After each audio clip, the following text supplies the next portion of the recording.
राधे राधे प्रिय भक्तों, आप सभी का फिर से स्वागत है हमारे कृष्णदासी प्रीति चैनल में। आज सुनते हैं भगवान शिव और माता पार्वती की एक कहानी। किसी गांव में एक बहुत ही गरीब ब्राह्मण अपनी पत्नी और बेटे राजू के साथ रहता था।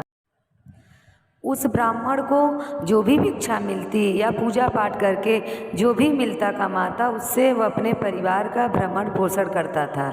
एक दिन ब्राह्मणी ने कहा कि देखो जी, मुझे अपनी कोई चिंता नहीं है, मैं तो भूख प्यास सहन कर सकती हूँ, पर राजू का भूखा रहना मुझसे सहन नहीं होता। ब्राह्मण बोला, तुम ठीक कह रही हो, तुम्हारी भावनाओं को मैं समझता हूँ, लेकिन मैं अपने भाग्य को नहीं बदल सकता। लगता है कि हमारे भाग्य में निर्धन रहना ही लिखा है। कितनी भी कोशिश कर लूं पर कमा नहीं पाता। ब्राह्मणी बोली, भाग्य के भरोसे रहना ठीक नहीं, मेहनत करके हमें अपना भाग्य बदलना है चाहिए। आपको यहाँ से दूर शहर जाकर कमाना चाहिए और देखना भगवान भोलेनाथ की कृपा से हमारा भाग्य जरूर बदल जाएगा। ब्राह्मण, मोहल्ले तुम कह तो ठीक रही हो, पर मैं क्या करूं, कहाँ जाऊं? मुझे तो पूजा पाठ के अलावा कोई काम आता ही नहीं। ब्राह्मण ने कहा, तो ठीक है ना, तुम शहर जाकर पूजा पाठ करो, वहाँ अच्छे पैसे मिलेंगे और क्या पता हमारे दिन बदल जाएंगे। अपनी पत्नी की सलाह मानकर ब्राह्मण दूसरे दिन नगर की ओर चल पड़ा, पर नगर में उसे कोई काम नहीं मिला। ब्राह्मण सोचने लगा, अब क्या होगा, यहाँ भी तो कोई काम नहीं मिला। लगता है यहाँ के लोग पूरी तरह नास्तिक बन चुके हैं। इससे तो मैं गांव ही अच्छा था और अब शहर भी उसे काम नहीं मिला। वो अपने गांव लौटकर वापस आ जाता है और पहले की तरह पूजा पाठ करते और भिक्षा मांगकर अपना गुजारा करने लगा। एक दिन जब ब्राह्मण भिक्षा मांगकर लौट रहा था, तब उधर से भगवान शिव और माता पार्वती जा रहे थे। माता पार्वती ने गरीब ब्राह्मण को देखकर कहा, अब इस निर्धन ब्राह्मण को देख रहे हैं स्वामी, हाथ देख रहा हूँ, यह बहुत निर्धन है और दुखी के है। स्वामी, यह आपका भक्त है और आप इसके दुख को दूर कीजिए, मुझसे इसका दुख देखा नहीं जाता। शिव जी ने कहा, देखो यह मृत लोग है, यहाँ पर हर प्राणी किसी न किसी वृद्ध में और सभी अपने अपने कर्मों का भोग रहे हैं। पार्वती जी ने कहा, वो मुझसे नहीं पता, आपको इस निर्धन ब्राह्मण को धनवान बनाना ही होगा। हम यह भाग्यहीन है और इसके भाग्य में दुख और गरीबी दोनों ही है। लेकिन पार्वती जी ने वहाँ मानने वाली नहीं थी, वह जिद पर अड़ी रही। अंत में हार कर शिव जी को उनकी बात माननी पड़ी। शिव जी ने कहा, ठीक है, ये कितना भाग्यहीन है, तुम खुद ही देख लो। जहाँ वो ब्राह्मण जा रहा था, वह रास्ते में भगवान शिव ने सोने की एक ईंट रख दी। ब्राह्मण ने सोचा, आज देखता हूँ कि आंखें बंद करके मैं कितनी दूर तक चल सकता हूँ। और यूँ ब्राह्मण आंखें बंद करके चलने लगा और सोने की ईंट के करीब से होता हुआ वह निकल गया। भगवान शिव ने मुस्कुराते हुए कहा, मैंने तुम्हें कहा था ना, यह ब्राह्मण कितना हीन है, यह कभी धन प्राप्त करके नहीं रह सकता। इसके बाद भगवान शिव और माता पार्वती वहाँ से कैलाश लौट आए, लेकिन अब भी माता पार्वती उस ब्राह्मण के बारे में ही सोच रही थी। पार्वती बोले, स्वामी, ब्राह्मण भाग्यहीन है, लेकिन उसके परिवार में 3 लोग हैं। आप उनमें से किसी एक को अगर धनवान बना दो तो उन तीनों की गरीबी दूर हो जाएगी। आप ऐसा कीजिए कि उन तीनों को एक एक वर दीजिए। मुझे विश्वास है कि फूलों धन का ही वर मांगेंगे, इस तरह से धनवान को जाएंगे। भगवान शिव ने कहा, ठीक है प्रिय, तुम जैसा चाहो वैसा ही होगा। अब तुम्हारी ब्राह्मणी भगवान शिव की पूजा कर रही थी, तो भगवान शिव वो स्वयं प्रकट हो गए और भगवान शिव को साक्षात रूप में देखकर ब्राह्मण धर्मी आत्म विभोर होकर उनके पैर में गिर पड़े। भगवान शिव बोले, मैं तुम तीनों को आज एक एक वर देना चाहता हूँ, तुम अपनी इच्छा अनुसार कोई वर मांग सकते हो।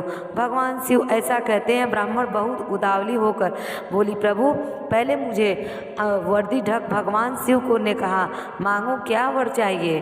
ब्राह्मण ने कहा, मुझे मुझे इस दुनिया की सबसे अधिक खूबसूरत और जवान औरत बना दीजिए और ऐसी सुंदरता और जवानी दीजिए कि मेरे मरते दम तक मेरी जवानी की सुंदरता कायम रहे।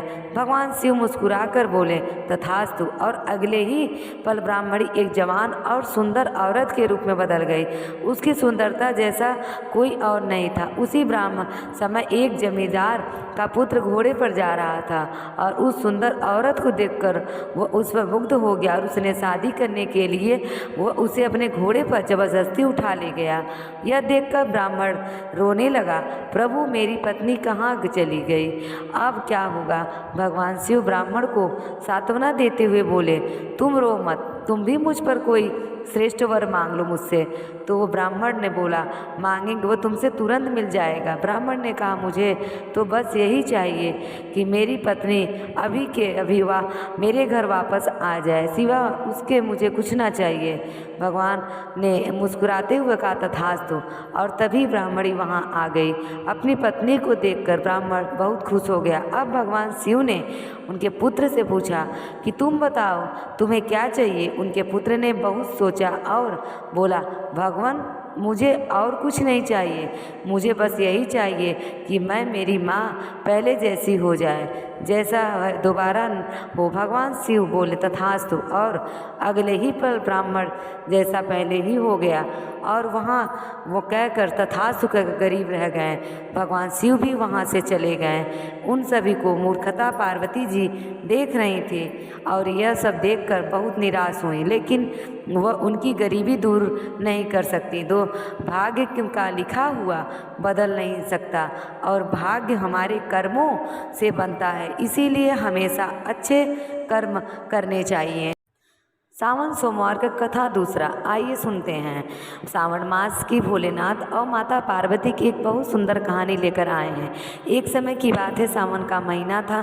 भगवान शिव और माता पार्वती कैलाश पर्वत पर बैठे थे।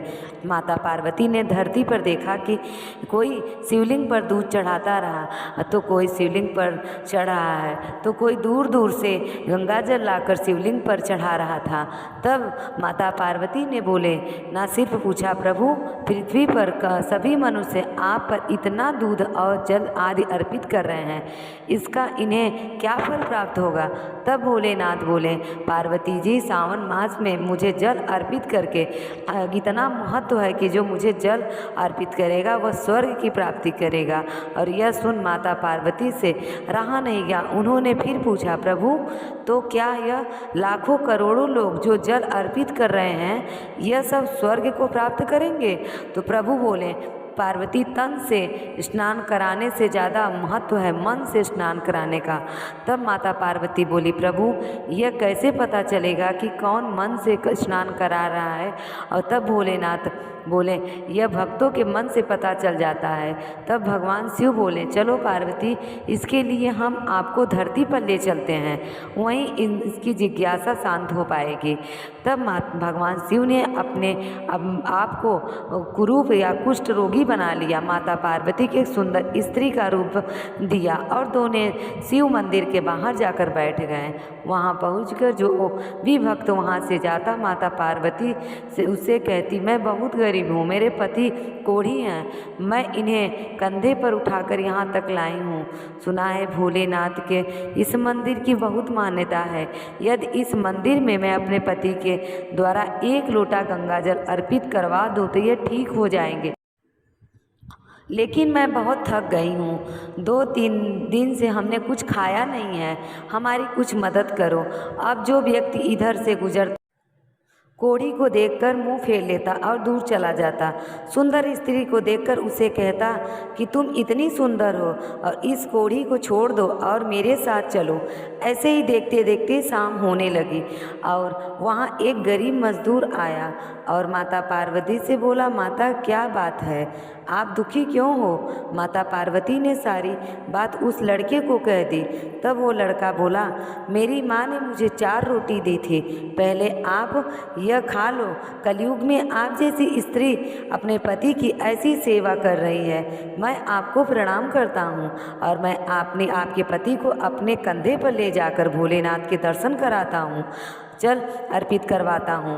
और उस लड़के ने कुष्ठ रोगी के रूप में आए भोलेनाथ को अपने कंधे पर उठा लिया और मंदिर में ले जाकर दर्शन करवाया और भोलेनाथ से जल अर्पित कराया। भोलेनाथ पार्वती जी से बोले, देखिए ये लाखों करोड़ों में से ये व्यक्ति ने ये स्नान मन से कराया है, ये स्वर्ग को प्राप्त करेगा।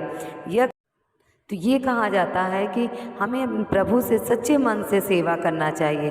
श्रावण सोमवार ये व्रत भगवान शिव की पूजा के लिए किया जाता है और श्रावण सोमवार यानी श्रावण का महीना चतुर्थ सोमवार को इसका विशेष महत्व होता है।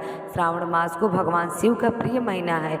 इस मास में भी कई शिव का उपासना का पुण्य कई गुना भर जाता है। चतुर्थ सोमवार का व्रत विशेष मनोकामनाओं की पूर्ति के लिए किया जाता है, चाहे वह विवाह की इच्छा हो, संतान सुख या नौकरी या धन प्राप्ति और अन्य किसी प्रकार की सफलता।